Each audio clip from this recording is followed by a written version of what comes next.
నర్సంపేట మాజీ శాసనసభ్యులు పెద్ది సుదర్శన్ రెడ్డి గారి ఆదేశాల మేరకు నెక్కొండ మండలంలో గత 2 రోజులుగా కురిసిన అకాల వర్షానికి మండల వ్యాప్తంగా నష్టపోయిన రైతులను ప్రభుత్వం ఆదుకోవాలని, తడిసిన మొక్కజొన్నలకు గిట్టుబాటు ధర కల్పించి బోనస్ ఇచ్చి ప్రభుత్వం రైతులను ఆదుకోవాలని స్థానిక ఎమ్మెల్యే త్వరగా స్పందించి నెక్కొండ మండల వ్యాప్తంగా అధికారులతో సర్వే చేయించి నష్టపోయిన రైతుల వివరాలు సేకరించి నష్టపోయిన ప్రతి రైతును ఆదుకోవాలని, లేని పక్షంలో బీఆర్ఎస్ ఆధ్వర్యంలో రైతుల తరపున పెద్ద ఎత్తున నిరసనలు చేస్తామని డిమాండ్ చేశారు. ఈ కార్యక్రమంలో నెక్కొండ మండల బీఆర్ఎస్ అధ్యక్షుడు సూరయ్య, పిఎస్సిఎస్ చైర్మన్ రాము, మాజీ ఎంపీపీ రమేష్ నాయక్, మండల నాయకులు రమేష్ యాదవ్, మండల ప్రధాన కార్యదర్శి శివకుమార్, మాజీ సొసైటీ చైర్మన్ రవీందర్ రెడ్డి, పట్టణ అధ్యక్షులు భిక్షపతి, వీరస్వామి, మాజీ సర్పంచ్ అనంతలక్ష్మి, రవి, శ్రీనివాస్, యాకయ్య, సురేష్ గౌడ్ తదితరులు పాల్గొన్నారు.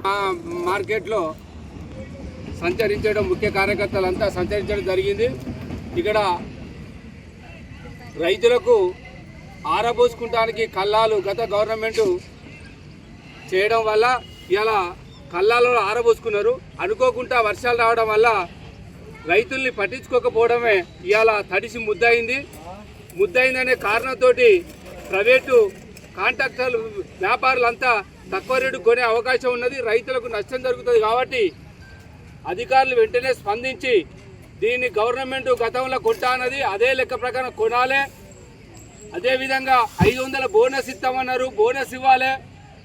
ఇవాళ కొన్ని మొక్కజొన్న చేనులు 50% ఈ కోతకు వచ్చినాయి, ఇంకా 50% కోతకు రాకుంటున్నాయి. అట్లాంటి వాటికి ఇమ్మీడియట్లీ ఇలా మన నియోజకవర్గ ఎమ్మెల్యే గారు అధికారులకు ఆదేశాలు జారీ చేసి ఇమ్మీడియట్లీ దాని మీద సర్వే చేయించి, ఇంతకుముందు గతంలో కాంగ్రెస్ గవర్నమెంట్ టీఆర్ఎస్ గవర్నమెంట్ ఉన్నప్పుడు ఎకరాకు 10,000 రూపాయల చొప్పున గతంలో ఇస్తే 10,000 బిచ్చమిత్తాను అని చెప్పి అన్న రోజులు ఉన్నాయి. కాబట్టి ఎకరాకు 15,000 చొప్పున వెంటనే సర్వే చేయించి రిలీజ్ చేయాలి. చేయకపోతే మాత్రం దీనిపై మేము ఎప్పటికప్పుడు కాంగ్రెస్ నాయకుల్ని నిలదీయడం కూడా జరుగుతుంది. రైతుల పక్షాన మేము 24 గంటలు ఎల్లవేళ రైతుల కోసం ఎంతవరకైనా పోరాటానికి సిద్ధంగా ఉంటాం. ఇక్కడ నియోజకవర్గాన్ని వదిలిపెట్టి ఢిల్లీలో తిరుగుడు కాదు ముఖ్యం. ఇలా నియోజకవర్గంలో రైతులు ఏత్తేనే ఓట్లేస్తేనే ఇలా ఢిల్లీకి పోయే స్థాయికి వచ్చింది. కాబట్టి దాన్ని ముందుగా గుర్తుపెట్టుకొని ఇలా రైతుల్ని వెంటనే ఆదుకోవాలి తప్ప ఈ పిచ్చి కూతలు కూర్చోడం, పిచ్చి మాటలు మాట్లాడడం ఇవన్నీ బంద్ చేసుకోవాలని చెప్పి మేము బీఆర్ఎస్ మండల పార్టీ తరఫున ప్రత్యేకంగా హెచ్చరిస్తున్నాం.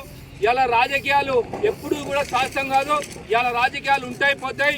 ఉన్నప్పుడు నువ్వు ఎంతవరకు రైతులకు కానీ విద్యార్థులకు కానీ అందరికీ ఎంత అనుకూలంగా నువ్వు సాయం చేసినావు అనేది ముఖ్యం.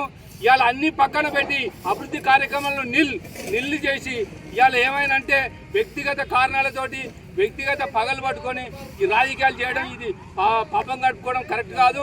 ఇప్పటికీ ఇంచుమించు 2 సంవత్సరాలు పడ్డది. ఇప్పటి వరకు ఏ పథకాన్ని కూడా కొసేలా తీయలే. ఇలా ఇందిరమ్మ రాజ్యం రావంగానే మొత్తం ఇది అవుతుంది అదే అవుతాను, ఈ రోజు వరకు ఏది కూడా పూర్తిగా కాలే. ఇప్పటికైనా పథకాలన్నింటినాక వెంటనే స్పందించి చేయాలి. తర్వాత ఒక వన్ వీక్ లోపే మీరు 1 వీక్ లోపే రైతుల పంట నష్టపరిహారాన్ని రిలీజ్ చేయడానికి ఇవాళ మాధవరెడ్డి గారు సపోర్ట్ చేసి సాయం అందియాలి.